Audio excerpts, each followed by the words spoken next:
This game puts 25% tariff on everything that Donald would approve, and our civilization is thriving. Literally medieval MAGA. But let's start from the beginning. This is a new game. It's called Let 'em Trade, and it literally has some of the best mechanics I've ever seen. Like in any game, we can start on a map. I'll just choose the top one, Twin River Valley, and we are in. This is in the setting of a board game. Really cool visuals, and the terrace will be clear in just a second. The way this game works is that you set up different cities. For example, I'll put one here next to the forest, and I'll put another one down here where there's a lot of green area. We can easily connect them by road, just like that.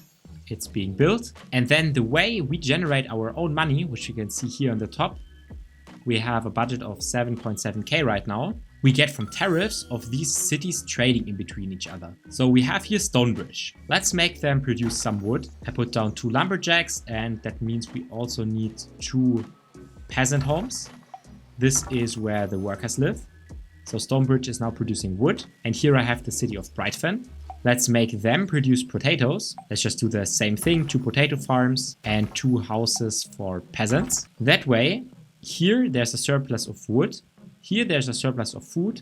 And these towns need to trade with each other. We can see that right here. There's already some carts on the way. Let's see what they're doing. They're bringing money for food, and through the trade we get a 25% tariff that results in us now generating coins. And this is our own budget. We can see these cities, they have their own budget independent from ours. So Stonebridge currently has 994 money, and we have 7.2k, but it's different. Every city we build has an independent economy. And that's really insane. I've not seen a game that has the same thing.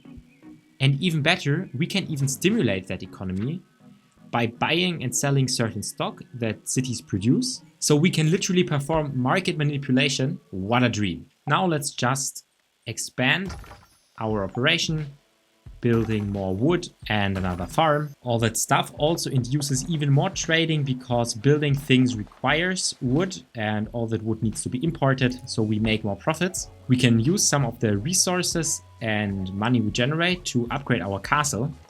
This is where we live, pretty beautiful place. Let's add a research center to it that costs 10 wood and 5 wood planks. Wood planks is actually something that we don't really have yet. We can build that in our wood sector here, but we cannot build an infinite amount of number of buildings. So we need to upgrade Stonebridge. We can see it currently has 3 transporters. These are the vehicles that are running in between the city.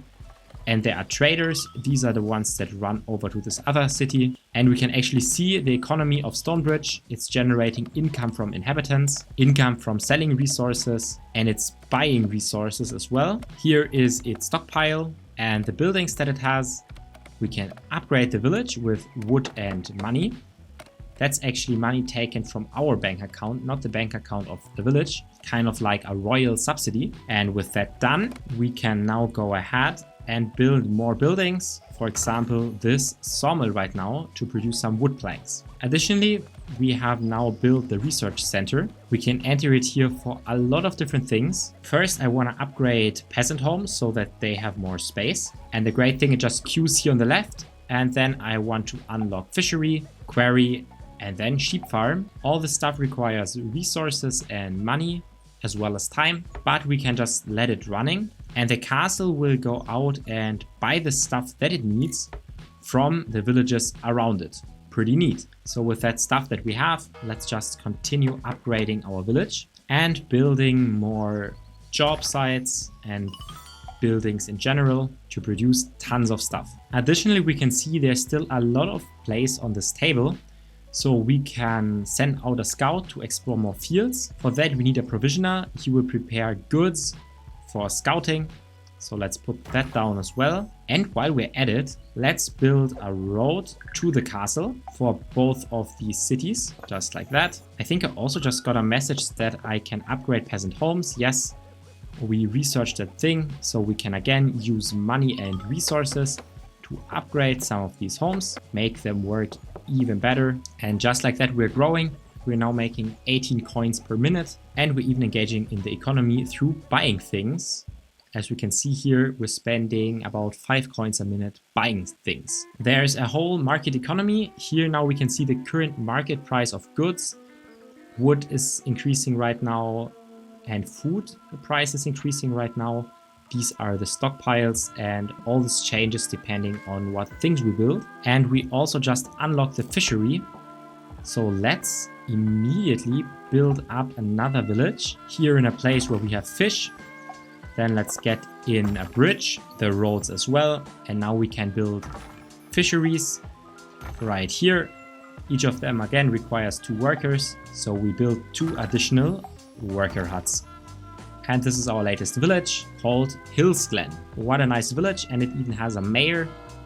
It's this dude right here. He will soon be trading fish out to all these other villages. Brightfen is still not upgraded to the 2nd level because it's missing wood planks. I don't think there's really many wooden planks out here. So let's just build another wood plank factory here in Hillsglen to hopefully make it produce more planks that it can then trade with some of the other cities. We can see it's really busy here. So many things are happening. And I really love managing the economy right here. The biggest issue right now is our shortage of wooden planks. I guess we could also make more by upgrading this town again, but we can't because we don't have enough money. And we don't have enough money because we're losing money right now, spending too much on research. So let's quickly stop the research. We can hold it. I hope that way we'd be back to being profitable, but we're actually not. Because we're buying potatoes for our scout. Let's stop that for now by deconstructing this building. And hopefully like that we're back to making profits. We should no longer be buying stuff and hopefully making profits right now. Who's this guy? Bumpy Bill. He's a bandit. I'm not sure yet how I can defend against him, but he's running around stealing stuff, not the best thing. But we just have enough resources back to upgrade this stone bridge city, which requires stone to upgrade. So again, it's not actually something we can do. And now we're stuck in the economy because we need money to research, quarry, to upgrade our wood town to create more planks. I guess let's just speed up time and hope things work out fine. And this Bumpy Bill is just running around stealing stuff. Let's just hope he doesn't do too much damage. Oh, and Brightfen just upgraded. Finally, it's on the next level. It currently has 6 workers and 6 jobs. And we also just unlocked the quarry. So we will get stone to soon upgrade this next village. Let's put it right here where there is a lot of stone. We put our 4th city center, or well, we would do so if we had enough money. We quickly need to wait until we have a budget of 1000 again. But now we're generating money quite fast because we're not really buying resources currently. I have disabled resource buying for everything and we are up to 100 a minute. That's really great. And I really want to figure out how I can stop this bandit guy from stealing my stuff, but I'm sure we will soon do so. Let's build our next village. We're up to the resources we have. Let's connect that up with streets. And then we start with a peasant home. So they will now also have to import food from Brightfen. And I'm building my first quarry, or I thought I would be building my quarry in the mountain, but apparently that's not how it works. I can't build that here. I don't see any place where I can build a quarry right now. So let's stop that. But I found another mechanic.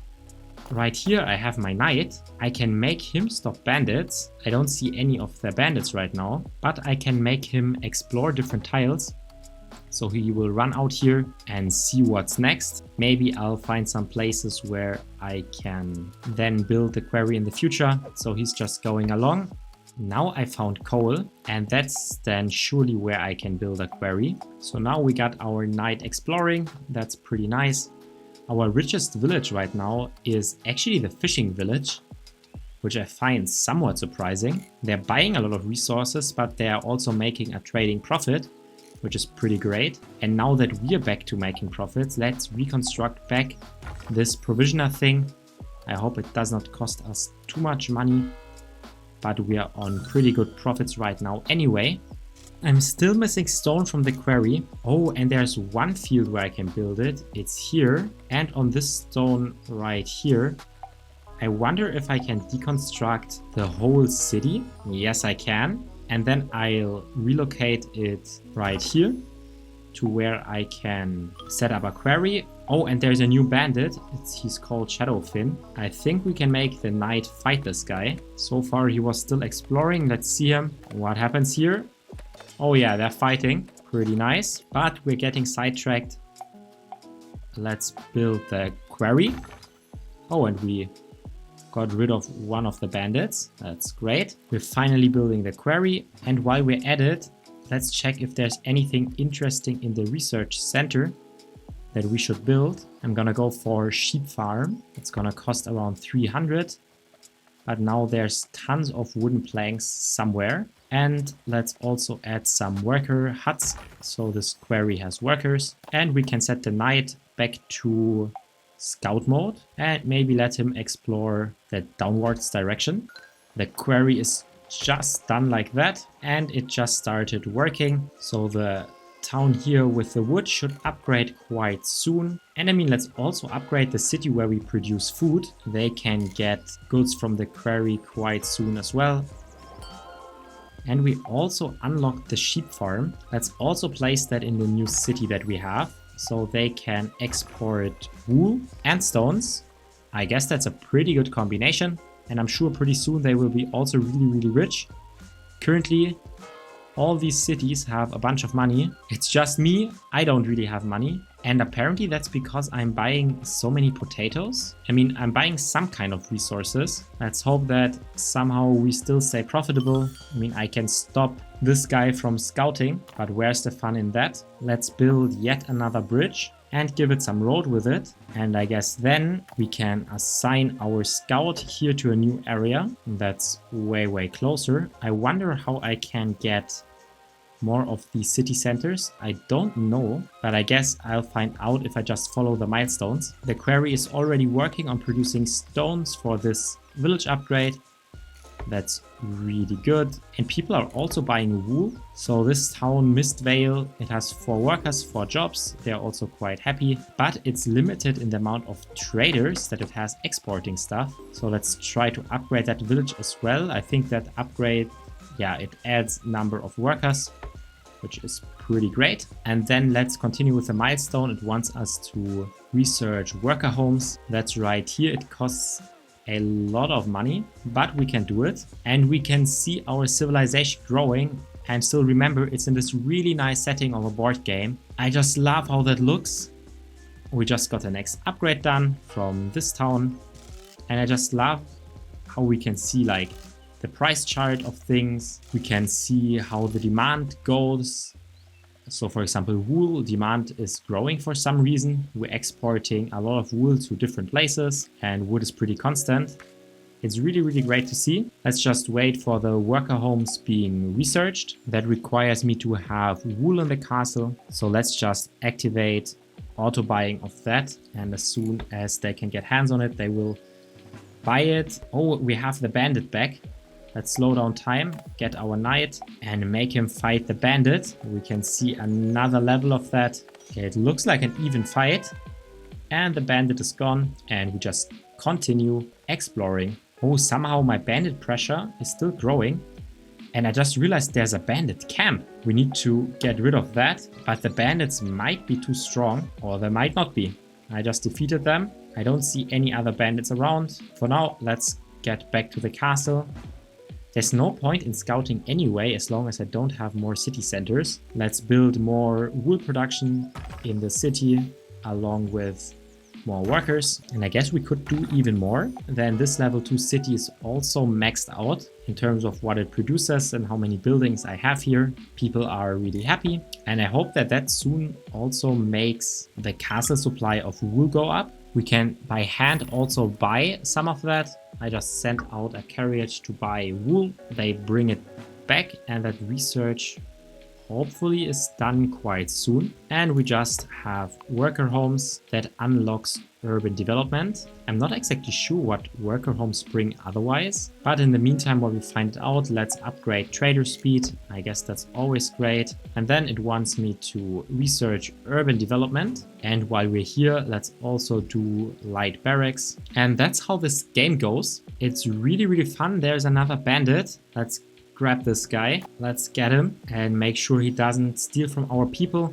Our cities are getting richer and richer, and we need more and more resources. So for the next upgrade, we would need bricks, which I don't know yet how to manufacture. I'm back in the green with money, and I can really see us building a trading network on this entire table. Let me know if we should continue with this game. What do you think of it? You can actually now get it on Steam, and at the end, it's really fun having a game with independent cities and you're the king, just getting 25% tariffs on everything. For more, don't forget subscribing. Thank you for watching and happy gaming.